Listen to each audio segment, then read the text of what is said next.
Bismillahirrahmanirrahim. Assalamualaikum warahmatullahi wabarakatuh. Perkenalkan, nama saya Rizka, Prodi 19 PGMI 4. Saya akan menjelaskan materi tentang identifikasi standar kompetensi dan kompetensi dasar pelajaran fikih di MI atau SD.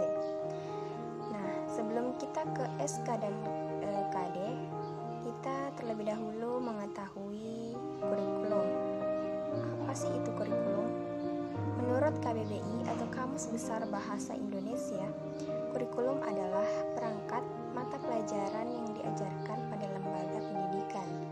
Pada Undang-Undang Nomor 20 Tahun 2003 tentang Sistem Pendidikan Nasional menyebutkan bahwa kurikulum adalah seperangkat rencana dan pengaturan mengenai tujuan, isi, dan bahan pelajaran, serta cara yang digunakan sebagai pedoman penyelenggaraan kegiatan pembelajaran guna untuk mencapai tujuan pendidikan tertentu. Apa sih itu standar kompetensi?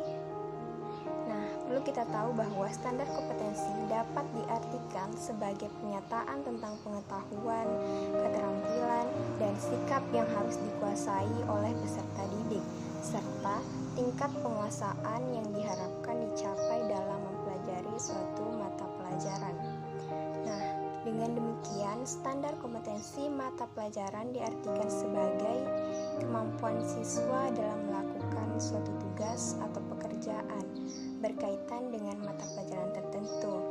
Yang kedua, mengorganisasikan tindakan agar pekerjaan dalam mata pelajaran tertentu dapat dilaksanakan.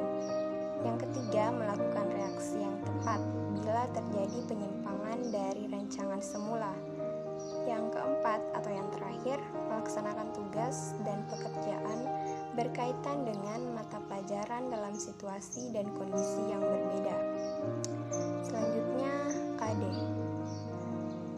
Pasti kita bertanya, apa sih itu KD? Nah, kompetensi dasar atau KD adalah pengetahuan, keterampilan, dan sikap yang minimal harus dikuasai oleh peserta didik untuk menunjukkan bahwa mereka telah menguasai standar kompetensi yang ditetapkan. Nah, selanjutnya itu ada langkah-langkah penyusunan dari kompetensi dasar dan standar kompetensi. Yang pertama, untuk kompetensi dasar. Pertama, menjabarkan kompetensi yang dimaksud dengan bertanya, contohnya, kemampuan apa saja yang harus dimiliki siswa agar standar kompetensi dapat dicapai? Jawaban dari pertanyaan tersebut kemudian didaftar baik yang menyangkut pengetahuan, sikap, dan keterampilan. Yang kedua, yaitu tulislah rumusan kompetensi dasarnya. Yang ketiga, langkah-langkah menyusun indikator. Pertama, mengkaji KD atau kompetensi dasar tersebut untuk mengidentifikasi indikatornya dan merumuskan indikatornya yang dianggap relevan tanpa memikirkan urutannya terlebih dahulu. Juga menentukan indikator-indikator yang relevan dan menuliskan sesuai urutan. Yang kedua, kajilah apakah semua indikator tersebut telah mempresentasikan KD-nya.